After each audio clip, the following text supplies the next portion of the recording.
qué y cómo se entiende la vida como está ahorita mismo. Y tenemos cuatro teorías principales. La primera teoría que vamos a ver es la teoría creacionista. Entonces, esta teoría creacionista nos dice que el mundo fue creado, el universo, la materia, fue creado por un ser divino.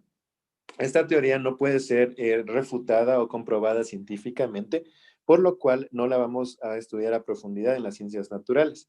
La segunda teoría es la teoría de la generación espontánea. Entonces, para que no se equivoquen, porque algunos estudiantes se equivocan entre estas dos teorías, vamos a acordarnos de esta manera. Imaginemos que está ahí Kevin.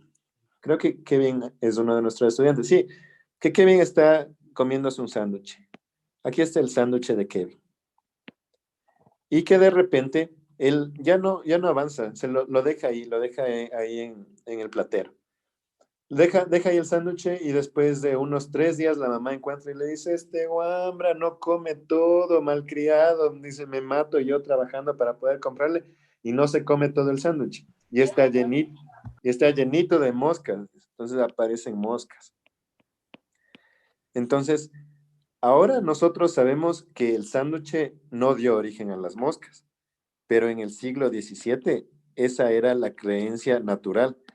Decían, si tú quieres tener moscas, deja un sándwich en tu casa. Si tú quieres tener ratones, deja carne. Así, ellos pensaban que algo ya muerto podía dar a origen a algo vivo. Entonces, algo inerte, orgánico o inorgánico, no importaba, decían que podía dar espontáneamente origen a un ser vivo.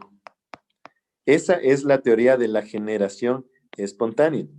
Y esta teoría fue defendida por Aristóteles. Entonces, ustedes pueden estudiarlo como Aristóteles espontáneamente deja su sándwich y espontáneamente aparecen microbios o aparecen estas pequeñas eh, mosquitas, ¿ya? Entonces, esa es una de las teorías. De ahí tenemos otra teoría. Otra teoría, esta es aparte, la teoría quimiosintética. Y la teoría quimiosintética fue defendida por Oparín y Haldane. Hasta los nombres son interesantes, pero yo me acuerdo más o menos la Q se parece a la O.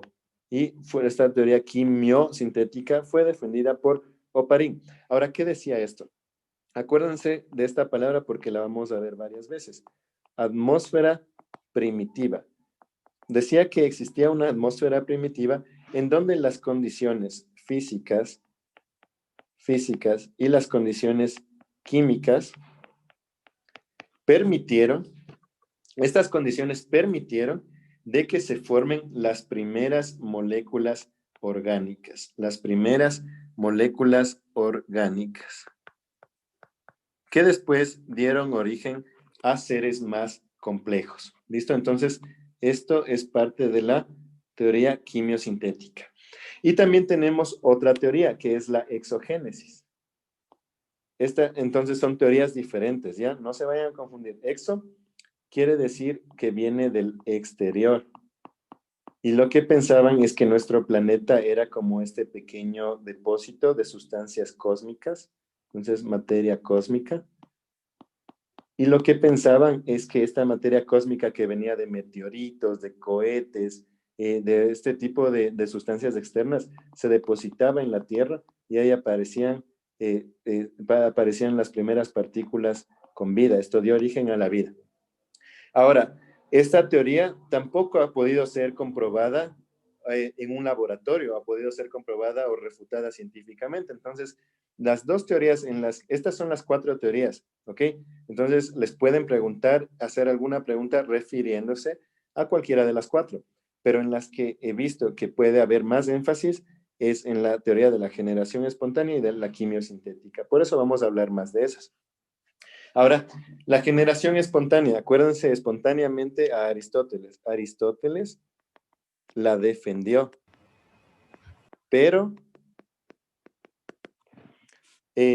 si usted ve un pedazo de carne, digamos que esto es carne, y después observa con sus bonitos ojos que aparecen moscas, esto es basado simplemente en observación.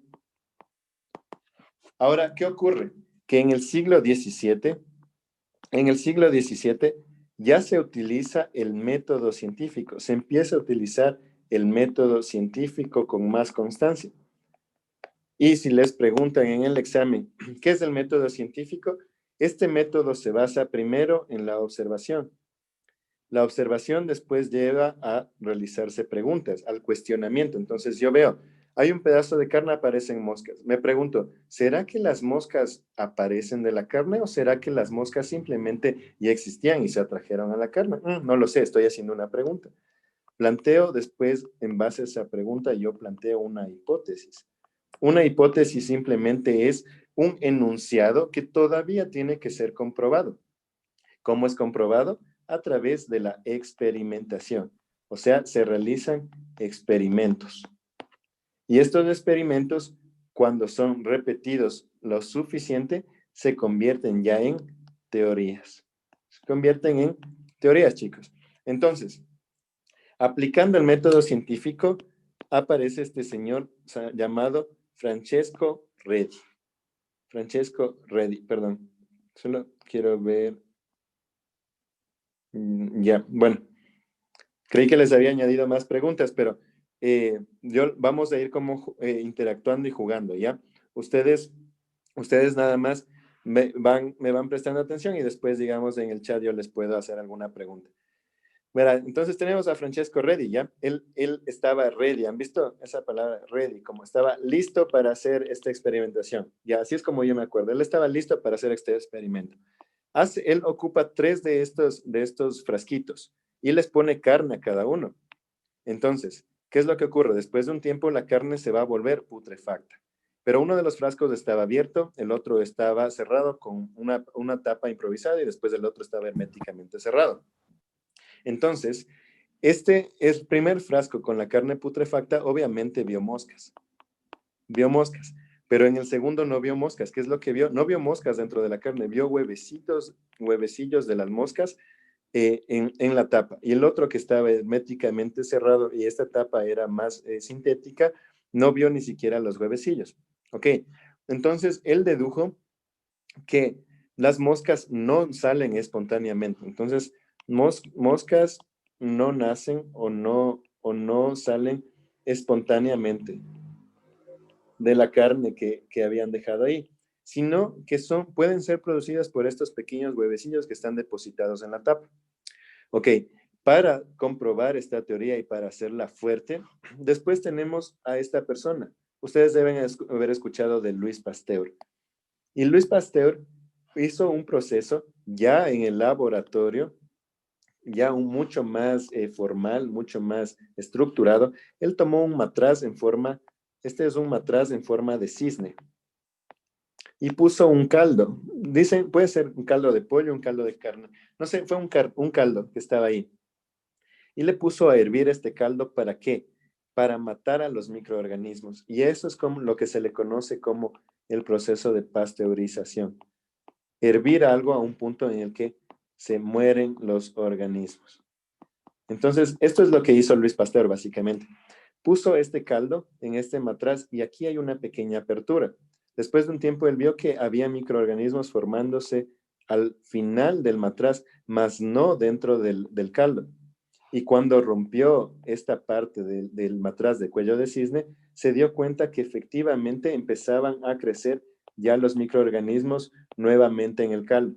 Y lo que él dedujo es que no es el caldo el que da origen a los microorganismos, sino que los microorganismos se encuentran atraídos. Los microorganismos están atraídos a este caldo. Entonces, al atraerse, entran y se reproducen. Es decir, que un microorganismo da origen a otro microorganismo. O sea, un ser vivo da origen a otro ser vivo. No un inerte a un vivo, sino un vivo a un vivo. A esta teoría, Luis Pasteur la llamó la biogénesis. Entonces, si les preguntan sobre la teoría de la biogénesis, vamos enseguida nosotros a relacionar a Luis Pasteur, el que también inventó el proceso de la pasteurización. Muy bien, entonces, ahorita, punto aparte, nos vamos a la siguiente teoría, que es la teoría de la evolución química, también llamado la teoría de la quimiogénesis, y también llamada la teoría físico-química. Físico-química. También es llamada la teoría prebiótica. Entonces, anoten todos esos nombres por si acaso les pregunten en el examen con alguno de los sinónimos. Esta teoría nos decía que, verán, la Tierra, que aproximadamente tiene 4.500 millones de años, y que cuando se formó era una bola incandescente, dice. Era una bola muy, muy caliente. Y después, en esta bola muy caliente, se formaron mares. Se formaron mares, en los que habría pequeñas partículas que estaban interactuando entre ellos. A estos mares con estas partículas inorgánicas, Oparín los llamó el caldo nutritivo o sopa primordial. Ok, entonces, vamos a ver. Algunas de las características de la atmósfera primitiva era que era reductora, no tenía oxígeno. Entonces, esto es algo que necesito que se acuerden de ley. Vamos a poner la palabra no. No, porque carecía de nitrógeno, que este es el símbolo químico del nitrógeno, y también carecía de oxígeno. No tenía nitrógeno ni oxígeno. Pero ¿qué sí tenía? Entonces voy a poner con otro color. Sí tenía amoníaco, tenía metano, CH4, metano, y tenía vapor de agua. Ya, esto es lo que sí tenía, esta atmósfera primitiva. ¿Eso reaccionó con qué? Con algunas fuentes de energía. Había bastantes erupciones volcánicas, entonces erupciones volcánicas. Había radiación solar de alta intensidad. ¿Por qué? Miren, no había oxígeno. El ozono o la capa de ozono que conocemos ahora es oxígeno molecular más una molécula de oxígeno. Entonces, si no había oxígeno, es imposible que se forme ozono, ¿no es cierto? Que se forme un O3. Entonces, no había oxígeno. Ozono. Y al no haber ozono, entraban los rayos ultravioleta con demasiada intensidad y demasiada fuerza, de manera que esto es lo que formaba esa bola incandescente, que lo llamaba Oparín. Esta era una bola llena de calor, no daba origen todavía a la vida. Pero fue supuestamente una interacción entre todo esto, una interacción entre eso que dio origen a las primeras moléculas orgánicas. ¿Y cuáles son estas moléculas orgánicas de las que habló? Fueron los nucleótidos y fueron los aminoácidos. Ya, esas fueron las moléculas estructurales que se formaron a partir de esta interacción en la atmósfera primitiva. Nucleótidos y aminoácidos. Ahora, ¿qué son los nucleótidos? Los nucleótidos y los aminoácidos son monómeros. Los dos son monómeros, es decir, son una sola unidad. Entonces, ustedes han jugado con los Legos, por ejemplo. Los Legos, cuando está uno solo, no hace nada, pero después, digamos, tú puedes formar toda una estructura grande a partir de eso, y por eso son moléculas estructurales. Si los comparamos eh, con los Legos, así también son los nucleótidos y aminoácidos.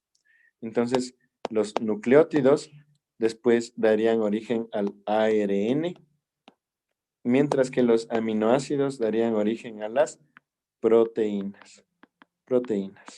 Ya. Entonces, esta teoría nos decía que se sintetizó de manera abiogénica, se sintetizaron los primeros compuestos orgánicos, los cuales se organizaron para constituir sistemas precelulares, es decir, antes de la célula. microscópicos llamados coacervados. Y de estos evolucionaron los primeros seres vivos. Entonces, chicos, van a ponerme en el chat, les voy a dar un minuto para que me pongan en el chat el orden correcto de estas etapas. Las etapas en las que se originó la vida, de acuerdo a esta teoría de Oparín y de Haldane. ¿Cuál sería el orden correcto según ustedes? Voy a ponerles aquí el reloj.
Ok, muy bien, chicos. Vamos a ver qué pusieron en el chat.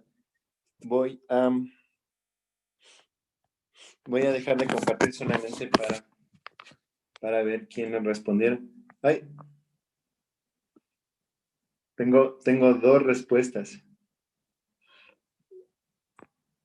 A ver.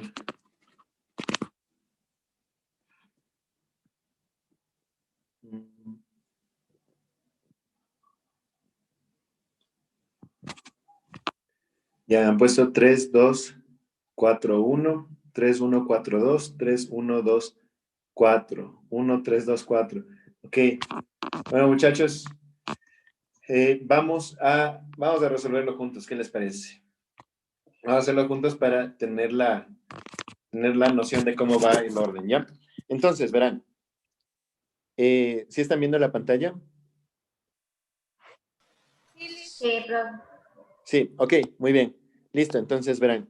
Tenemos primero el 3, muchos de ustedes pusieron 3, súper bien. Tenemos esos gases, ¿no es cierto? El metano, el amoníaco, tenemos hidrógeno, mucho hidrógeno. Ok, esto es algo que también quiero que noten. Miren, hidrógeno, hidrógeno, hidrógeno. Tenemos mucho hidrógeno. Ok, y también tenemos vapor de agua.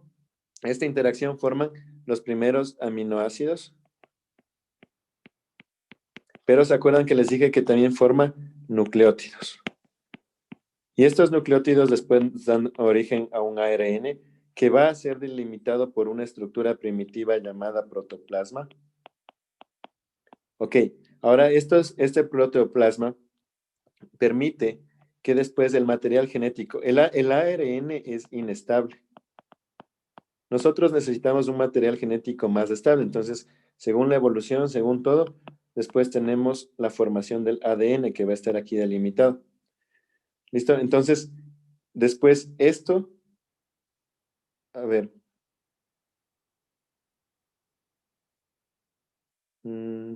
Ok. Se forman los polímeros. ¿No? Ok, entonces, bueno, no leí todas las opciones, pero después se forman polímeros, dice. Y los polímeros Dice que dan formación a cadenas proteicas y como yo les decía, son los aminoácidos los que dan formación a cadenas proteicas, los que forman las proteínas. Después de eso se forma este protoplasma que delimita a los nucleótidos y de ahí, entonces teníamos primero micromoléculas, teníamos moléculas pequeñas como los aminoácidos y los nucleótidos.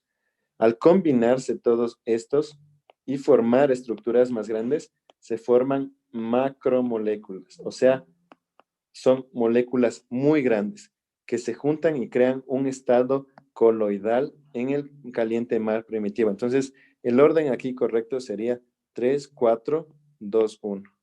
3, 4, 2, 1. Entonces, chicos, si lo obtuvieran, correcto. Entonces, esta es práctica nada más. Entonces, vamos a llenar esto juntos y cualquier persona al azar me puede ayudar a completar esto según las palabras que están aquí. ¿Listo? Entonces, vamos a obtener estas palabras. Ok, cualquier voluntario. Según la teoría de... Oparín Haldane. Está Muy bien, perfecto. Me encanta cómo quieren participar. Chévere, la Tierra primitiva estaba saturada de sustancias. ¿Cómo? Entonces, ¿tenía oxígeno? No, no es cierto. ¿Qué palabra debería ir aquí? amoníaco. Muy bien. Oigan, ¿y los chicos dónde están?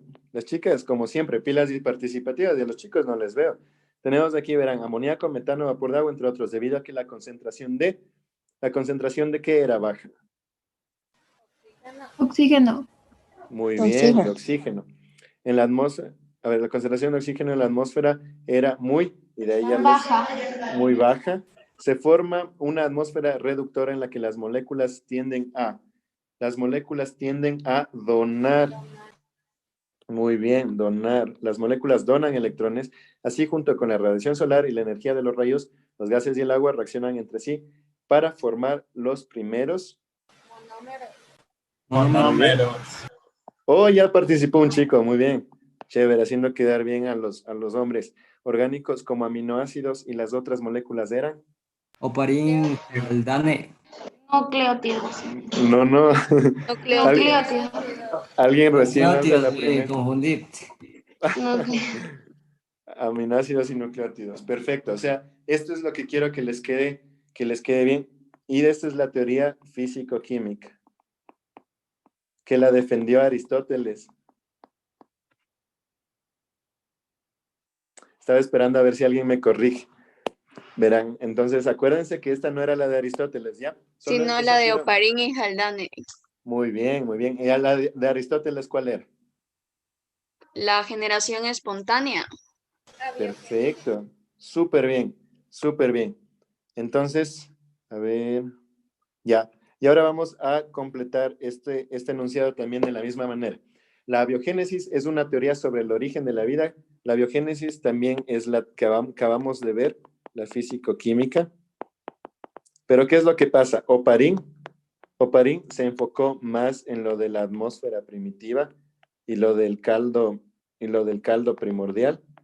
Y de ahí Haldane se enfocó más en esto de la formación de los primeros compuestos orgánicos. Entonces, dice que la biogénesis es una teoría sobre el origen de la vida que propone que ésta surgió a partir de los compuestos orgánicos formados en la atmósfera primitiva. Los primeros organismos en aparecer tenemos estas opciones: procariotas, capa de ozono, biogénesis anaeróbico. ¿Qué piensa? Procariotas. Fueron procariotas y nos acordamos que cuando estudiamos la célula tenemos procariotas versus eucariotas. Pro significa antes y cariota significa núcleo, ¿no es cierto?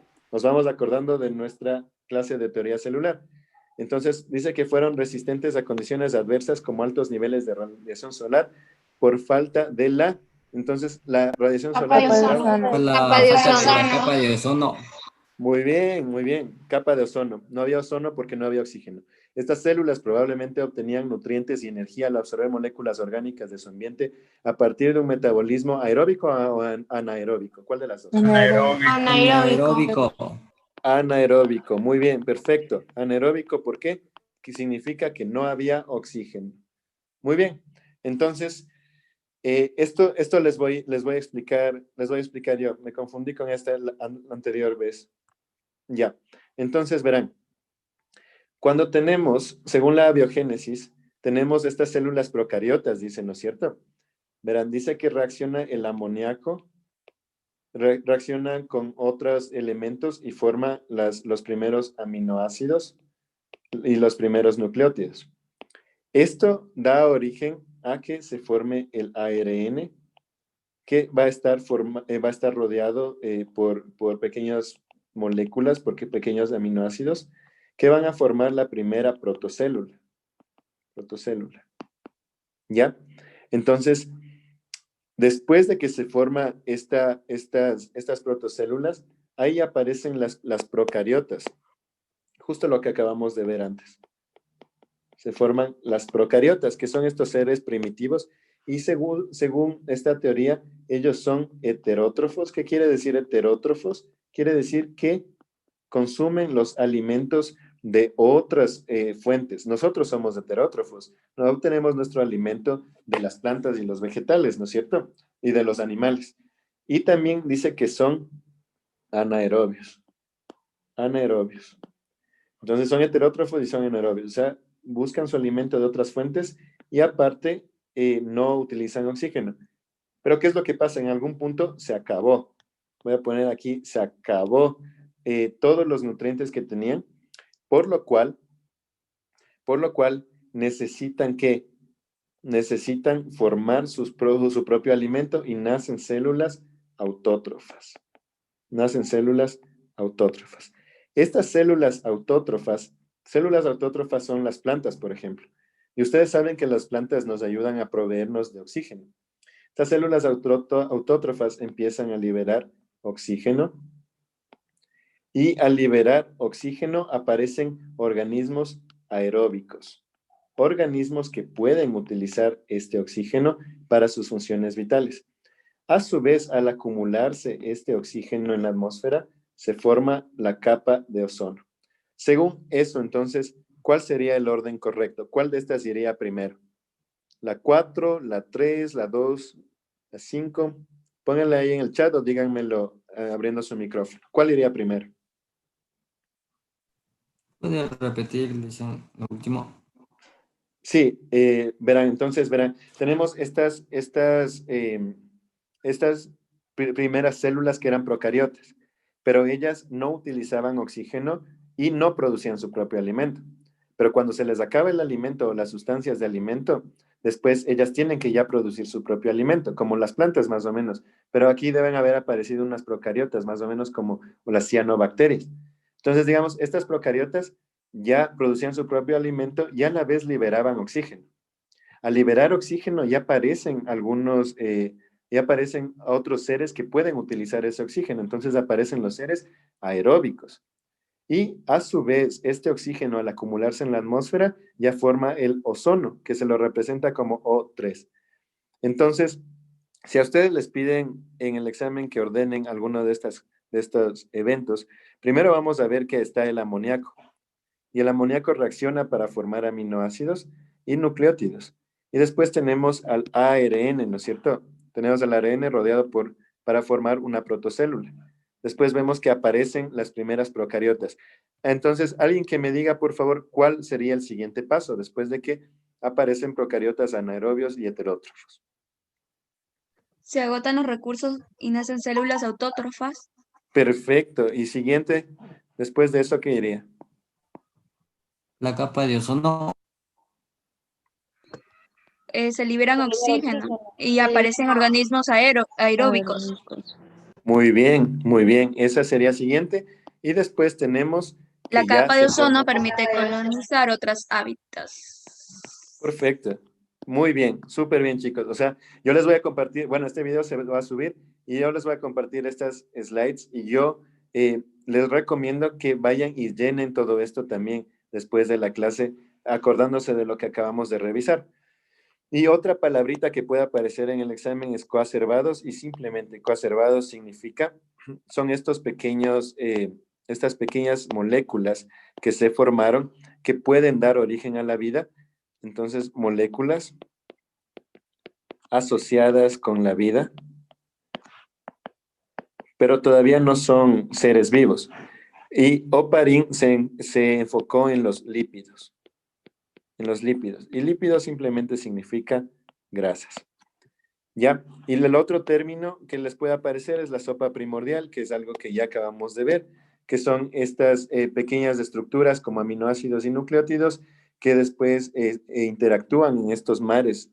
Entonces, vemos que por las fuertes lluvias, entonces como que llueve un montón, se forman estos mares y empiezan a interactuar estas moléculas dentro de los mares y a esto se le llama el caldo nutritivo o caldo primordial, que da origen a los primeros organismos.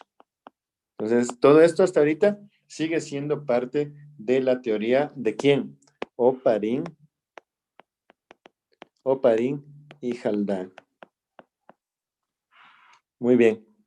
Ahora verán, ¿qué es lo que pasó? ¿Se acuerdan que yo les decía que ya empezaron a tratar de comprobar científicamente si es que estas teorías eran ciertas? Entonces, para comprobar, tratar de confirmar la teoría de Oparin y Haldane, aparecen estos señores, Stanley Miller y Harold Urey. Stanley Miller y Harold Urey. Y ellos lo que hacen es, en un laboratorio, ponen más o menos condiciones similares a las que pueden haber sido de la atmósfera. Entonces ponen una fuente de calor, ponen una fuente de electricidad, ponen entrada de gas metano y amoníaco. ¿Y qué es lo que querían hacer ellos?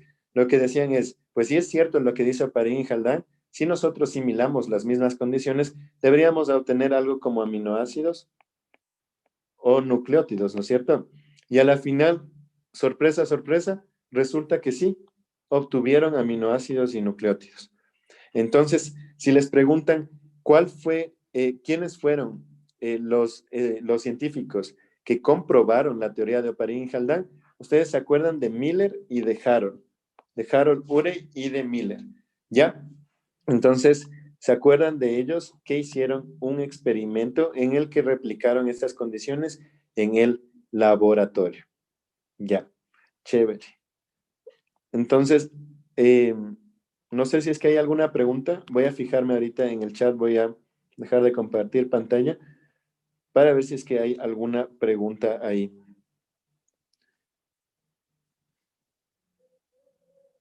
Ya, voy a esperar unos segundos. Ya saben, chicos, igual si es que necesitan preguntar algo, me pueden interrumpir mientras pregunto. Ay, ¿dónde estás? Listo.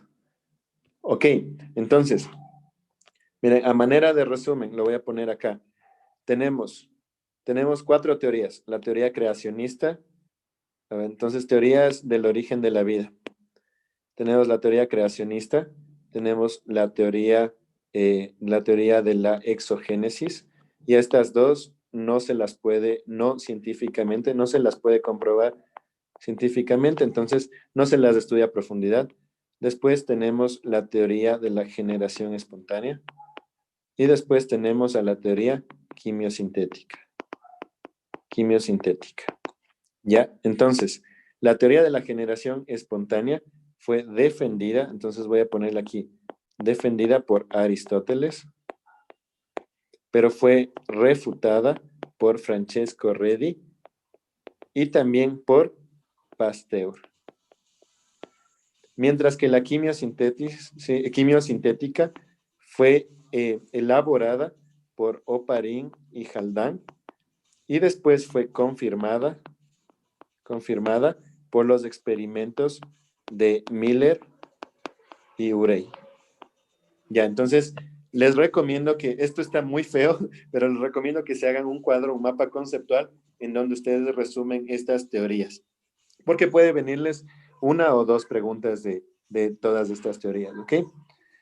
Y después también es importante revisar solamente, por si nos preguntan, la teoría endosimbiótica. Y la teoría endosimbiótica, ya vimos, ¿se acuerdan cuando hablamos de la célula? Cuando hablamos de la célula, vimos que existen organelos. Entonces, en la célula vegetal tenemos a los cloroplastos. Y en la célula animal y vegetal tenemos a las mitocondrias. Ok, entonces, ¿qué dice esta teoría endosimbiótica? Dice, ustedes se acuerdan de las bacterias, de los organismos procariotas, que eran como células primitivas, que no tenían núcleo, tenían aquí su ADN regado en el citoplasma. Esta teoría nos dice que hubo una procariota que se comió a otra procariota. Uy, eso está muy feo. Se comió a la otra procariota. Y que después, cuando se originó la célula eucariota, se comió a estas células. Y la célula eucariota utilizó a estas procariotas a su favor. Entonces, perdón. Chicos, ¿alguien está con su música y el micrófono encendido? Por favor, que la apague. Ya, verán, entonces, la una procariota se comió a la otra procariota y después resultó la eucariota que se comió a esta combinación. Y así es como apareció la mitocondria. Y después en las células vegetales, así es como aparecieron los cloroplastos. Entonces, si ustedes les preguntan cuáles son los organelos que según Lynn Margulis, este es el nombre de la científico que descubrió, que sí, básicamente experimentó en esto, ¿cuáles son los organelos? Ustedes van a acordarse de las mitocondrias, que eran la central energética de la célula, y de los cloroplastos, que eran en donde se produce la fotosíntesis. Vamos a poner aquí fotosíntesis en las plantas. ¿Ya? Entonces, según Margulis, lo que pasó en la mitocondria es que hubo una procariota que estaba nada más ahí chilling, comiendo sus cosas, haciendo sus cosas, y de repente viene otra, que esta otra podía utilizar oxígeno, podía utilizar oxígeno. Esta otra viene y se la come, y la otra como que, ups, bueno, creo que ahora pertenezco a ti, ¿no? Ahora viene la eucariota, se desarrolla una célula eucariota e ingiere estas dos. Entonces, ahora vamos a tener ADN bacteriano, o sea, ADN procariota y también ADN eucariota. Y cuando hacen experimentos en las mitocondrias, ven que sí, estas tienen ADN procariota, un poquito de ADN procariota y un ADN eucariota. ¿Por qué? Porque proviene de un ser procariota. Esto es lo que comprobó la teoría endosimbiótica de Lynn Margulis. Y algo similar pasa en los cloroplastos. Entonces, como esta célula es capaz de utilizar oxígeno, eso es exactamente lo que hace la mitocondria, utiliza el oxígeno a través de la respiración celular, obtiene ATP, que es la energía que va a utilizar la célula para sus procesos. Listo, chicos. Entonces, igual, vamos acordándonos nada más que las partes importantes de la teoría de Oparin y Haldane, vamos a acordarnos lo de la sopa primitiva, lo del caldo nutritivo, de la atmósfera primitiva y las condiciones que dieron origen a los primeros nucleótidos y aminoácidos. Vamos a acordarnos de quienes la defendieron, que eran Miller y Urey. Y vamos a ver también la otra teoría, ¿no es cierto? La otra teoría de la generación espontánea, de qué se trataba, quiénes la defendieron, que fue Aristóteles y otros científicos que no nos importan, y quienes la rechazaron, Francisco Redi y Luis Pasteur. Y bueno, los nombres de quienes defendieron la exogénica son Hoyle y este nombre que no puedo pronunciar, pero solamente, bueno, pueden estar los nombres ahí en la pregunta, pero nos enfocamos más en estas dos. Listo, les voy a dar ahorita 5 minutos para que se tomen un descanso, tomen agua, vayan al baño. Si es que tienen preguntas, me dejan saber, yo estoy aquí y nos vemos, chicos, a las 6:05, por favor, para hablar de química.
Dicen, creo que no se escucha. No, otra vez, pues gracias. Gracias por interrumpir.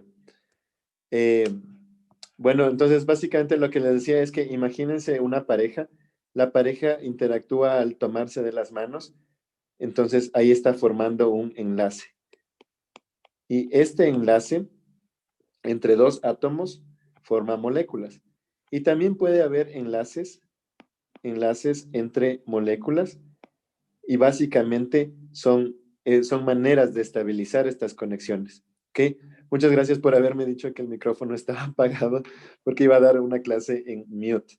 ¿Listo? Entonces verán, estos son los enlaces químicos. Cuando les hablen de enlaces, no piensen en algo complicado, son simplemente esas interacciones entre moléculas.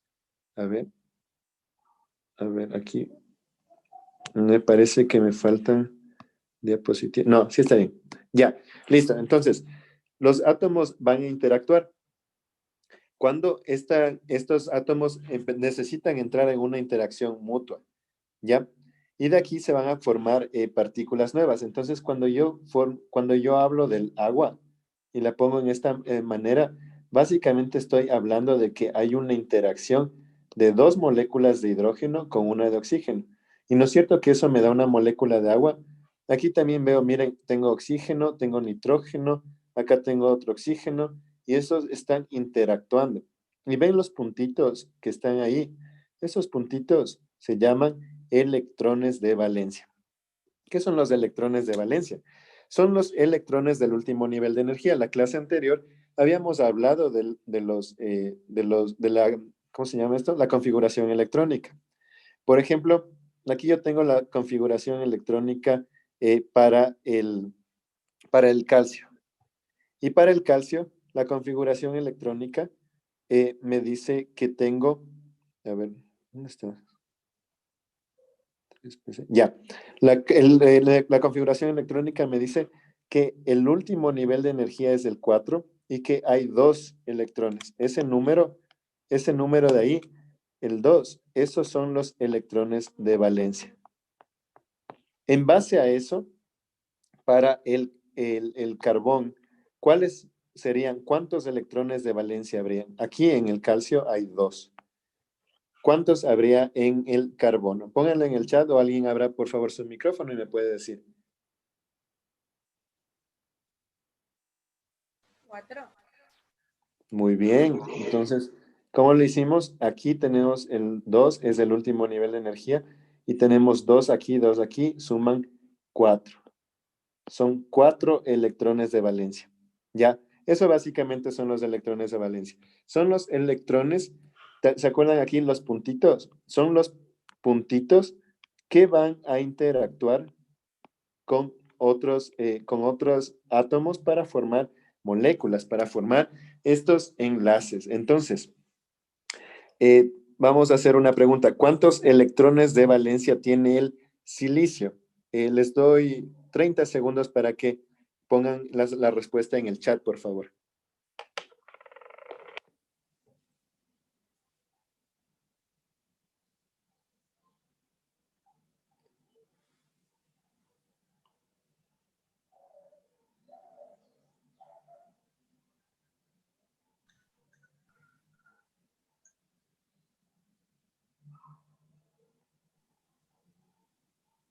Igual 4. Listo. 4 nos dice. Ok, perfecto. Sí, esa es la respuesta. A ver, pusieron en el chat. 4, 10. ¿Quién puso 10? Sebas. Vamos.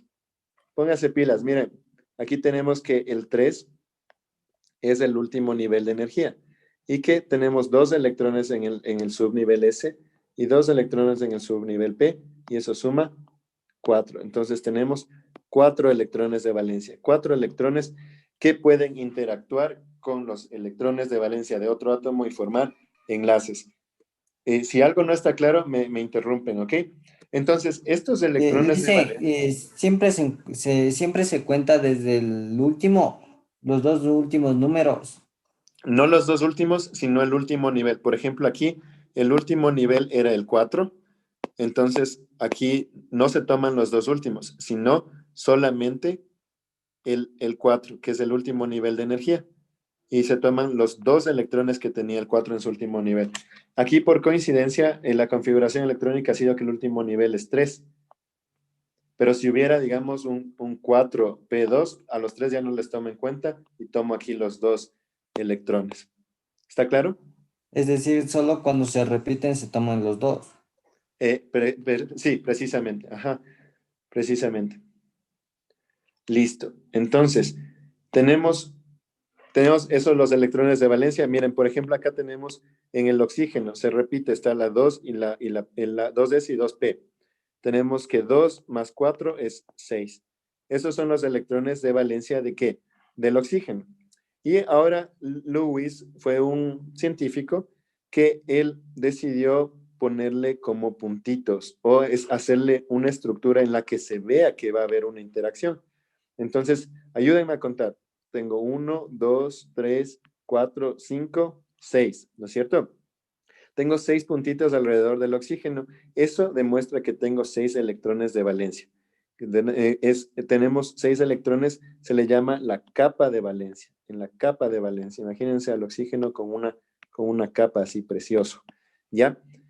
Entonces, el diagrama de Lewis utiliza el símbolo químico y alrededor pone los electrones de valencia. Miren, aquí tenemos los ejemplos del hidrógeno, tenemos al carbono, el carbono tiene 4, el agua y es una molécula y está interactuando, y ya vamos a ver cómo ocurren esas interacciones, y de ahí tenemos otras moléculas, pero básicamente esa es la estructura de Lewis. Entonces, los electrones de valencia de acuerdo a la familia. ¿Se acuerdan que en la tabla periódica, ¿dónde está mi tabla periódica? Aquí. La tabla periódica le habíamos leído como familia 1A, 2A, y de ahí nos saltábamos todo hasta acá, y ahí teníamos 3A, 4A, 5A, 6A, 7A y 8A. De acuerdo a la familia son los electrones de valencia. Entonces, la familia 1A va a tener un electrón de valencia. La familia 2A va a tener 2 y después todo se vuelve simplemente lógico. Van a tener esta familia 7 electrones de valencia, 8 electrones de valencia. Es decir, que cuando yo hago la configuración electrónica, los electrones de valencia van a ser para la familia 1A, la familia de los alcalinos, o sea, el hidrógeno, bueno, no el hidrógeno tiene uno, sí, pero esa es una excepción, pero vamos a tener el litio, por ejemplo, el sodio, el potasio, estos tienen nada más un electrón de valencia, entonces voy a ponerles ahí como que el 1, ¿ya? Entonces, de ahí la familia 2A tiene 2, la familia 3A tiene 3. La familia 8A tiene 8. A esto se dice que están completos los electrones de valencia. Ha llegado ya vamos a hablar un poco más, pero ha llegado El octeto. al octeto, perfecto. ¿Sí ven? ¿Sí se acuerdan esto del cole? En cambio, los de la familia 7 les falta uno. Entonces, ¿ustedes creen que van a querer donar sus 7? No, ¿no es cierto? Van a estar desesperados por atraer a electrones. Entonces, estas están desesperadas por atraer y por eso se dice que son electronegativos. Son electronegativos. Son más electronegativos. Mientras que los que están en esta familia son menos electronegativos. Porque ellos tienen solo uno. A ellos, la verdad, no les importa donar electronegativos. No les importa donar su pobre electrón, porque a la final solo tienen uno. Vamos en base a eso. Igual, ¿cuántos electrones de valencia tiene el fósforo? Tienen de 15 segundos. ¿Cuántos electrones de valencia tiene el fósforo?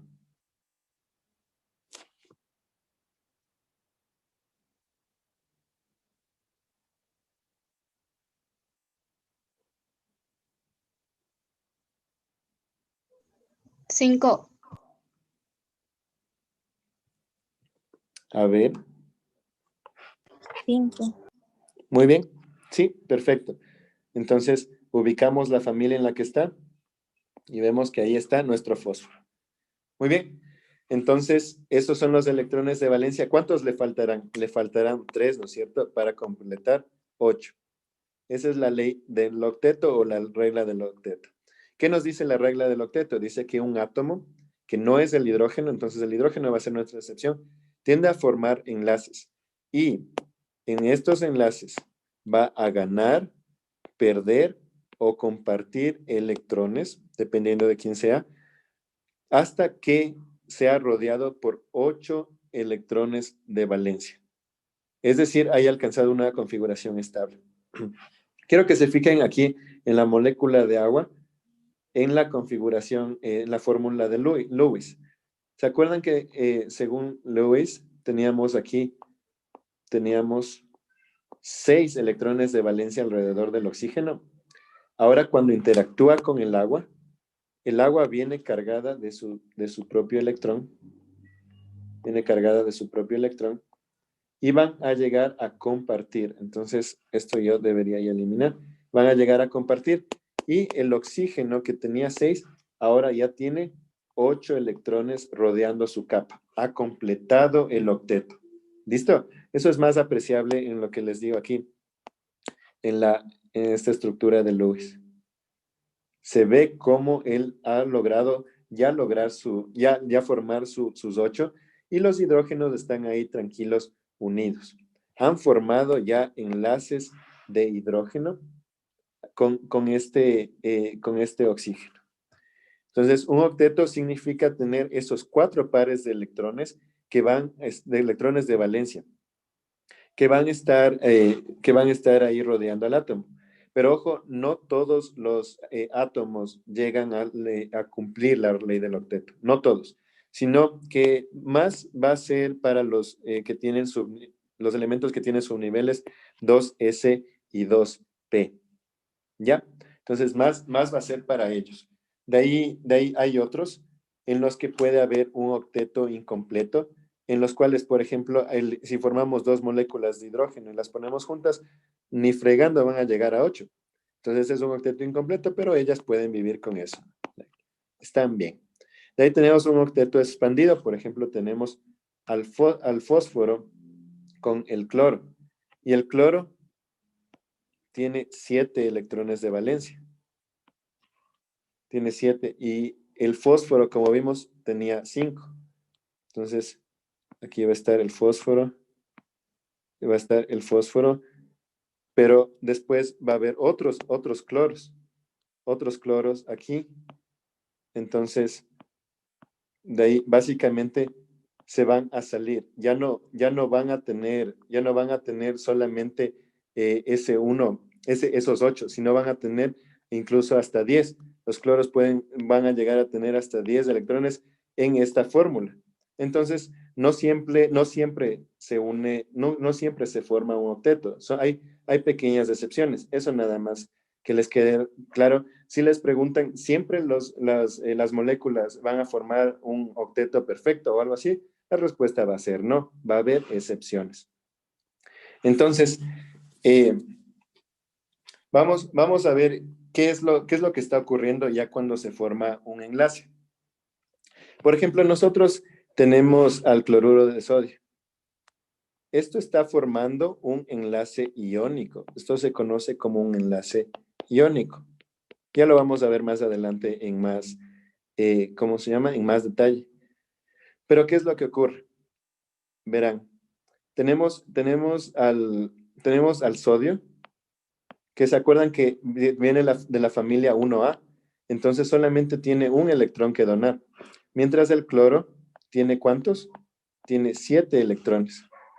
Tiene 7 electrones. Cuando dona el sodio, dona su electrón, se convierte, está positivo. Está, ¿cómo se llama? Eléctricamente cargado de manera positiva. Y de ahí ya han formado su enlace. Están los dos juntitos. Se quedan como cloruro de sodio. Pero tiene una carga positiva el sodio, y como ganó un electrón, va a tener una carga negativa el cloro. Eso nada más. Solamente quiero que vean con la estructura del Lewis, y ya sabiendo que los electrones de valencia, sobre todo cuando vemos la familia 1, de la 1A a la 8A, se van a estar interactuando. Algo importante que pasa entre los de la familia de la 1A y la familia de la 7A es que ellos van a interactuar con, como decir, con mucha avidez. Van a querer interactuar porque al uno no le importa donar, al uno no le importa donar y al otro no le importa recibir. Él quiere recibir y al otro quiere donar sus electrones. ¿Ok? A ver. Ya, entonces, eso nos lleva a hablar sobre los tipos de enlaces. Entonces, tenemos dos tipos principales de enlaces. Tenemos los tipos interatómicos y los intermoleculares. Interatómicos simplemente es como lo que acabamos de ver. Un átomo de sodio y un átomo de cloro interactuando entre ellos. Y cuando tenemos una interacción entre un metal y un no metal, por ejemplo, una interacción entre el sodio y el cloro, tenemos un enlace iónico. Eso es lo que quiero que sí se memoricen y se acuerden. Metal más no metal, enlace iónico. Entonces, ¿cómo nos podemos acordar de eso?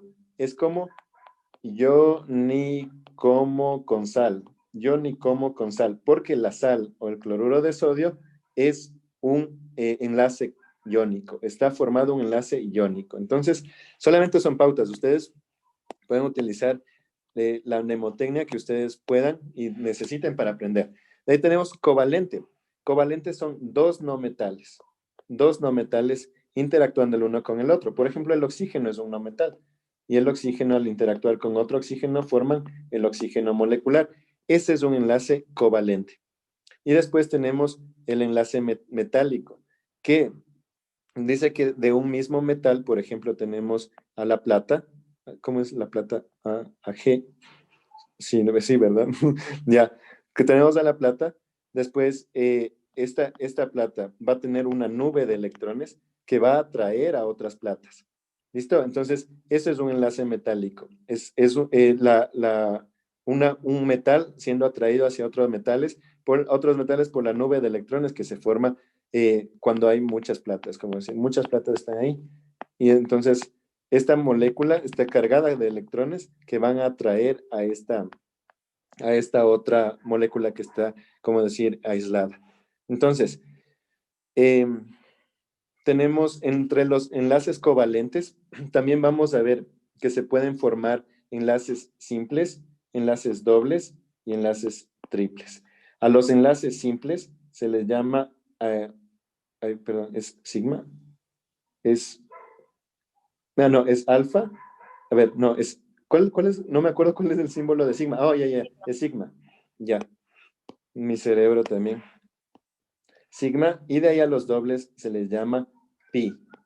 Entonces, cuando yo tengo aquí un enlace, doble enlace, tengo un enlace sigma y un enlace pi. Y cuando tengo un enlace triple, tengo un enlace sigma y dos enlaces pi. Esto lo voy a repetir para que nos podamos acordar más adelante, ¿ya? Entonces, vamos a lo que les decía, tenemos dos tipos principales, el enlace iónico y el enlace covalente. Enlace iónico, yo me acuerdo, yo ni como con sal. La sal forma un enlace iónico entre un metal y un no metal. Uno de la familia 1 y 2 y de otro de la familia 6 y 7. Entonces, miren, aquí les puse a más detalle. El enlace iónico, y eso les dije, yo les voy a compartir estas diapositivas para que ustedes puedan revisarlas después también. Enlace iónico entre un metal y un no metal. ¿Qué ocurre? Hay transferencia de electrones. ¿De cuál? De el que está menos electronegativo. O sea, por ejemplo, el sodio tiene solamente un electrón. Este le puede transferir sus electrones al cloro que tiene 7 electrones de valencia. Y entonces aquí estudiamos la electronegatividad, que es la capacidad de un átomo para poder atraer electrones. Y aquí vemos a la familia 1A y 2A, son los de más baja o de menor electronegatividad, versus la familia 6, esta es ¿cómo se escribe 6? La familia 6A y 7A, que tienen más alta electronegatividad. Entonces, casi siempre vamos a ver compuestos entre estas familias y esos van a ser nuestros enlaces iónicos. Entonces, cuando hay esa interacción, van a formarse cationes y aniones. Entonces, en este caso, por ejemplo, que el sodio se volvía un poco más positivo, este sodio se convierte en un catión. Entonces, yo lo que sé hacer es verle a esto como un positivo. como un positivo. Catión forma un signo más. Entonces, el catión se vuelve positivo y el anión se vuelve negativo. A ver. Me parece que aquí me equivoqué. Ya. Entonces, el catión es el que dona el electrón y el anión es el que recibe. Entonces, a la vez, no, tal vez no les pongan esto en el examen, pero tal vez sí. Va a haber una unidad de electronegatividad. Y la regla dice que para que existan estas interacciones, la diferencia de electronegatividad tiene que ser mayor a 1,7. ¿Qué quiere decir la diferencia? La diferencia entre 4 y 3 es 1. ¿Por qué? 4 menos 3 es igual a 1, ¿no es cierto? Ya lo deben haber visto en mate con el profe Cris Domínguez. Por ejemplo, entonces, yo les hago la pregunta. La diferencia entre el cloro y el sodio, a ver, ¿se puede establecer un enlace iónico? ¿Sí o no? Y aquí están las opciones de respuesta.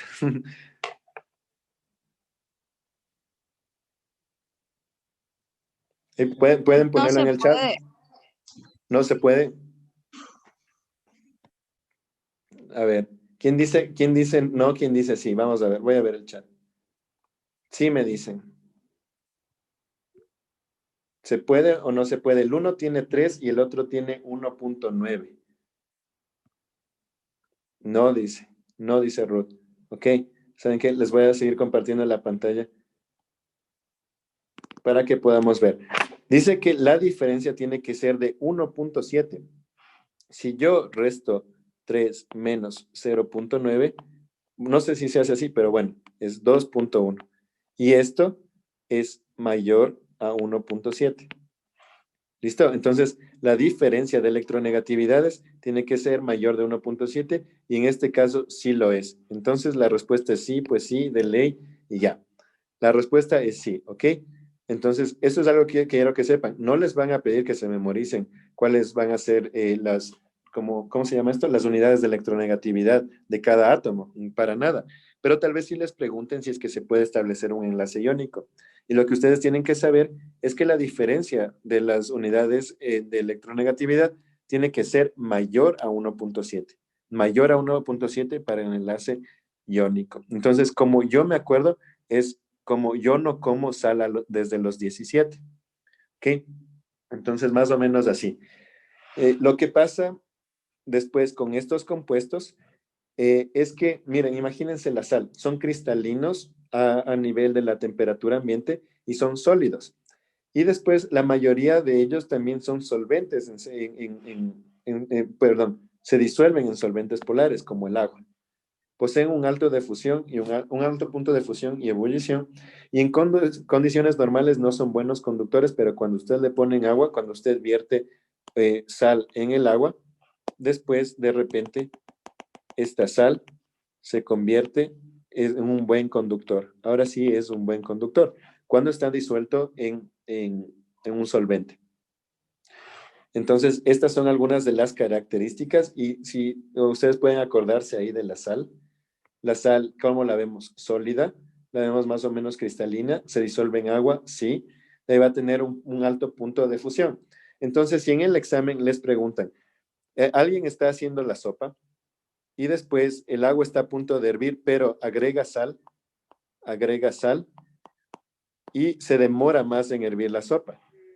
Entonces, digamos que la sopa demora en hervir. ¿Cómo explica usted este fenómeno? Y de ahí digamos que una de las opciones es, pues la sal tiene un punto menor de fusión y de ebullición que el del agua. Y la otra opción dice que el punto de fusión y de ebullición de la sal es alto porque es una molécula iónica. Entonces, esa va a ser su respuesta correcta, ¿ok? Yo no he visto una pregunta así, pero les podrían preguntar. Y también es un fun fact para la vida. ¿Por qué mi mamá pone la sal al principio si eso le va a demorar a la sopa? Yo le voy a dar un truco. Mamá, ponga la sal al final cuando la sopa ya haya hervido. ¿Qué tal? Ya tenemos un truco para la merienda. ¿Listo? Entonces, en base a lo que hemos visto, por favor, les voy a dar un minuto para que respondan esta pregunta, chicos. Lo pueden poner en el chat y después Lo pueden abrir sus micrófonos para contestar.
Pues muy bien, muchachos.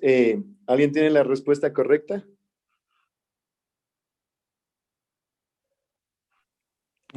Dice, estoy pensando que creo, o tal vez la C. La C, ¿ok? La C es correcta. ¿Alguien más tiene una respuesta?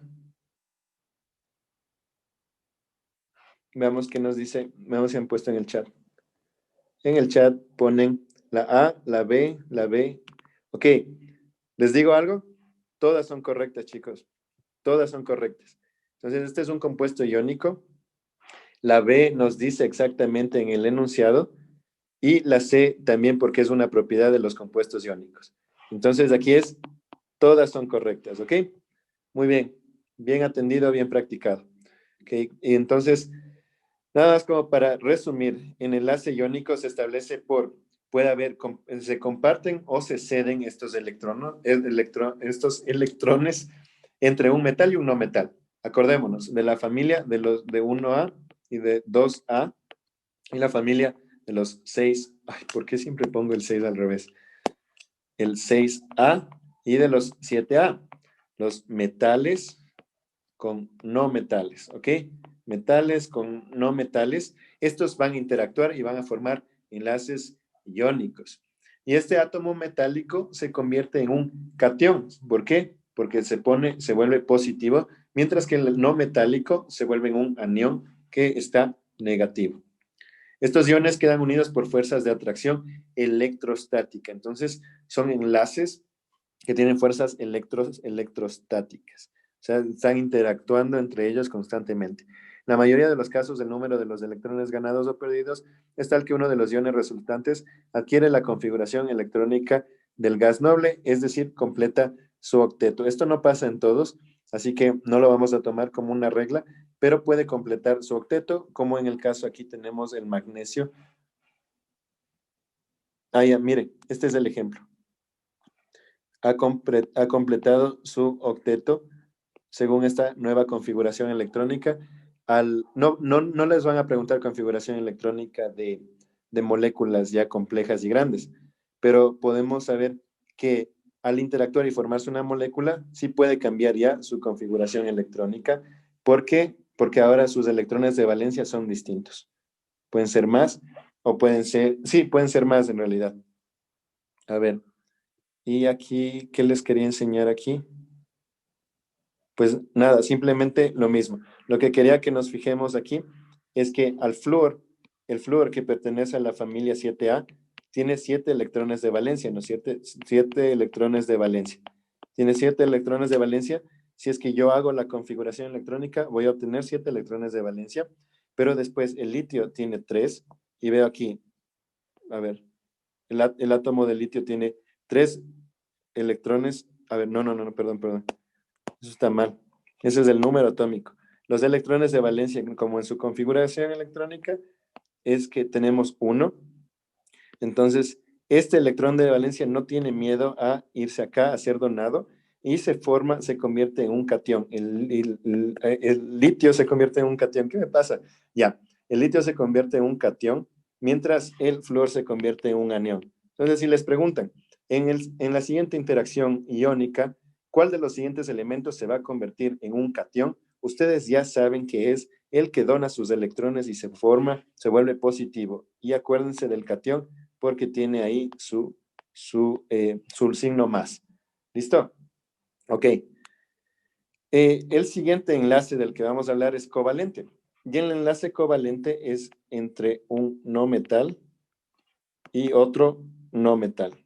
Y si no me cree, vaya y pregunte. Se produce entre dos no metales diferentes y también con el hidrógeno. Eso les decía, el hidrógeno tiene varias excepciones, pero bueno, aquí le vamos a ver que, por ejemplo, aquí tenemos un no metal, el cloro, y para formar ácido, este es ácido clorhídrico, que por cierto forma parte de sus jugos gástricos, como habíamos visto en la clase del sistema digestivo. El ácido clorhídrico, el hidrógeno, antes de formar este compuesto, el hidrógeno tenía ahí su único electrón de valencia para donar, mientras el cloro, ¿cuántos tenía? Tenía sus 7 electrones de valencia. Entonces, el hidrógeno dona su electrón y después se han unido por un enlace covalente. Covalente. ¿Listo? Entonces, aquí, ¿se acuerdan que para los enlaces iónicos la diferencia de electronegatividades que se pone así, diferencia de electronegatividades tiene que ser mayor a 1.7? Y en el caso del cloruro de sodio era 2.1, así que estaba chévere. Pero en los enlaces covalentes, esta diferencia tiene que ser menor a 1.7, menor o igual a 1.7, entonces, y mayor a 0. Entonces, si pueden, anoten eso. Esto es para el enlace iónico y esto es para el enlace covalente. ¿Ya? Entonces, si es que me dan este número de magnitud de electronegatividad, yo tengo que ver, tengo que acordarme que para el enlace iónico tiene que ser mayor a 1.7 y para el enlace covalente tiene que ser menor, pero mayor a 0. Muy bien. Y también, otra cosa que ocurre aquí, excepto por el hidrógeno, es que se comparten 2 o más electrones. Se comparten 2 o más electrones. Y tenemos, en los enlaces covalentes, podemos tener polar o apolar. Polar, ¿no es cierto que tenemos 2 polos diferentes? El polo norte y el polo sur. Son diferentes. Entonces, el enlace covalente polar pasa cuando los 2 no metales son diferentes. Por ejemplo, aquí tenemos, ¿cómo se llama esto? El cloruro de, el óxido de cloro, el dióxido de cloro, no, el óxido de clorito, el óxido de clorito, ya. Entonces, no es el dióxido de cloro, a ver. Ya, esto está mal. Ya, yo decía, esto está raro, la verdad. No me acuerdo de haber visto esto. Es así. Ya. Aquí nada más he puesto mal. ClO2. Tenemos 2 moléculas de oxígeno interactuando con una de cloro. Y ¿se acuerdan que el cloro tenía 7 electrones de valencia, mientras que el oxígeno tenía 6? Pues aquí el oxígeno está interactuando con sus con 2 de sus 6 electrones de valencia, y de ahí el cloro en un lado está utilizando 2 y en el otro está utilizando solo 1. Entonces hay desigualdad. Entonces, por eso se va a caracterizar el enlace covalente también. Hay desigualdad de los electrones de valencia que se están compartiendo. También ocurre entre 2 no metales, y cuando son polares es porque son dos no metales diferentes. ¿Listo? Son 2 no metales diferentes. ¿Cuándo veo dos no metales iguales? Por ejemplo, cuando el oxígeno está interactuando consigo mismo. Así. O para ponerle en la estructura de Lewis, el oxígeno está interactuando así, formando un enlace entre dos no metales, ¿ya? O también el cloro, así. Entonces, los no metales interactuando entre sí mismos han formado enlaces covalentes apolares, o sea, no hay diferencia, no hay polos. Y otro tipo de estos enlaces covalentes puede ser los enlaces compartidos o dativos. ¿Ya? ¿Qué quiere decir esto? Simplemente quiere decir que eh, ¿se acuerdan cuando había, bueno, ¿se acuerdan que, que generalmente están compartiendo? Por ejemplo, aquí el oxígeno está compartiendo, pero hay otros casos en los cuales el átomo dona totalmente sus electrones. Miren, por ejemplo, en este caso, para hacerlo gráfico, en este caso, el hidrógeno no tiene electrones de valencia con que interactuar, pero para formar esta molécula, el oxígeno va a tomar estos dos electrones de valencia y se los va a donar al hidrógeno. Y es así como formamos el H3O, que es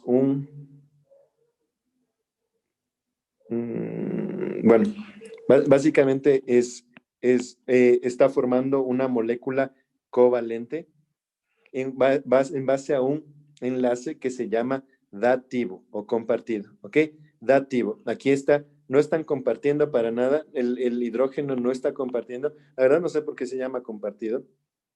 Simplemente a mí el dativo me da más sentido porque yo veo que una molécula está donando su par de electrones hacia la otra. Y me parece que tenía un ejemplo más por aquí. No. Bueno, aquí vamos a hacer una pequeña práctica.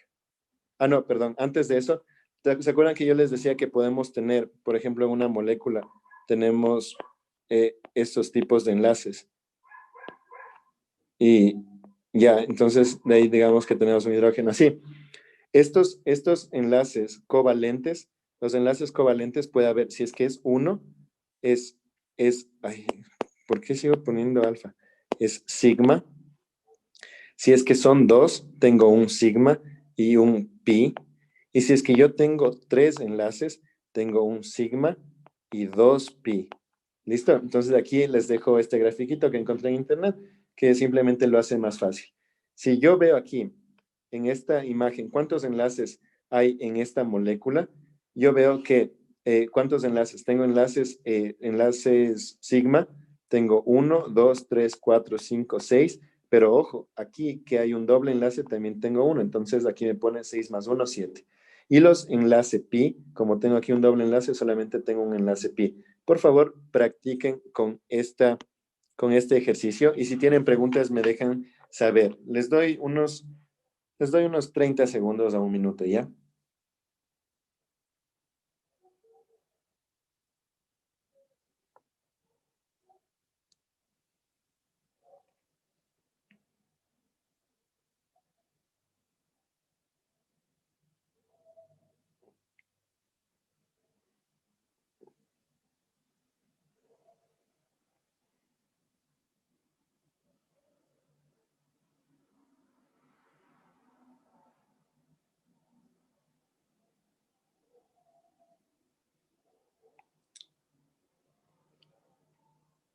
Dos, profe.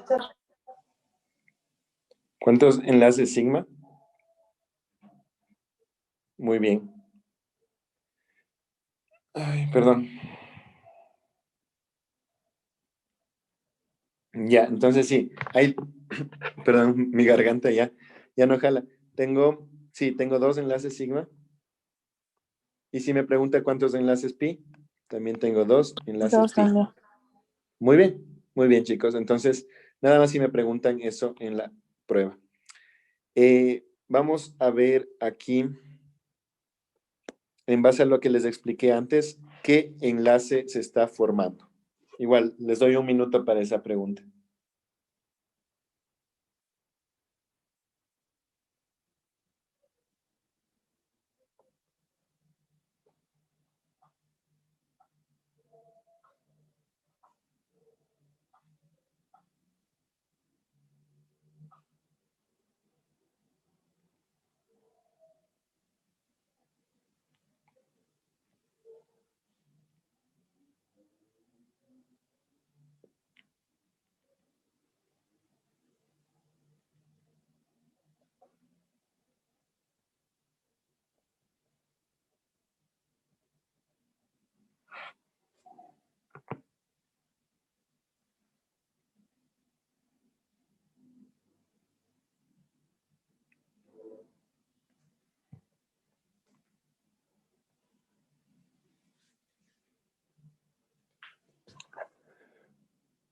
Muy bien, chicos. ¿Pusieron algo en el chat? Voy a ver aquí. Covalente apolar han puesto. Em, Vamos a ver, ¿qué piensan? ¿Qué piensan, chicos? Sigan, comenten nomás, comenten. ¿Qué piensan aquí? Una pista es que observen los electrones de valencia. Por ejemplo, aquí tenemos los dos, tenemos un electrón de valencia que proviene del hidrógeno y otro que viene del nitrógeno. Uno del hidrógeno, otro del nitrógeno. Pero aquí yo veo dos que están libres, dos libres. Entonces, esos dos van a interactuar con un hidrógeno que no tiene electrones de valencia para donar. Entonces, ¿qué tipo de enlace será este? Muy bien, muy bien. A ver, covalente dativo. Perfecto, chicos. Es covalente dativo. Entonces, otra clave es que es un par, no solamente uno, es un par de electrones el que se está donando. Y es así como se forma el amonio, que es NH4 a partir del amoníaco, que es NH3. Muy bien. Y para terminar, simplemente las características de las moléculas covalentes es que esas tienen un bajo punto de fusión y ebullición. En temperatura ambiente son sólidos, líquidos y gaseosos y son malos conductores de electricidad y de calor. El enlace metálico, entonces, los metales, por ejemplo, usted tiene el hierro, tiene el cobalto, eh, y tenemos el oro. Estos son metales. Tenemos, por ejemplo, aquí al cobre, que está interactuando y se acuerda que yo le decía que se forma como que una nube en donde los electrones tienden a atraer otros cationes. Por ejemplo, estas nubes de electrones puede atraer a este otro cobre.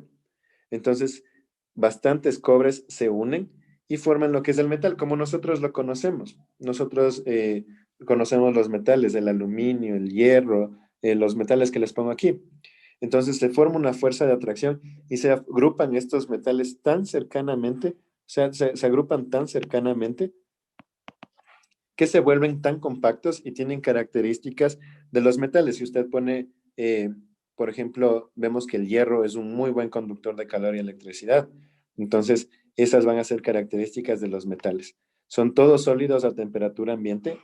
Cuando ponga TA es temperatura ambiente, excepto por el mercurio, que es líquido a temperatura ambiente, y el punto de fusión y el punto de ebullición es muy alto para estos metales. Listo, chicos, esos serían los temas de hoy.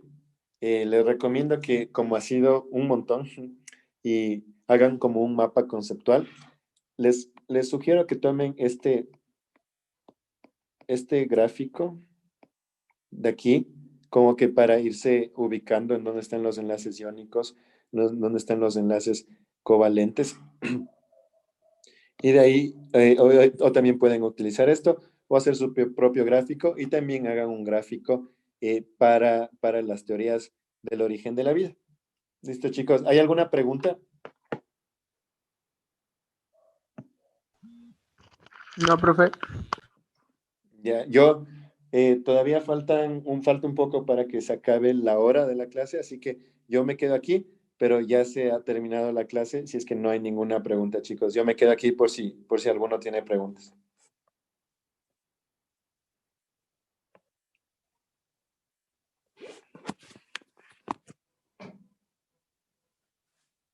Y si no, pues hasta luego y nos veremos la próxima semana. Voy a pausar la grabación.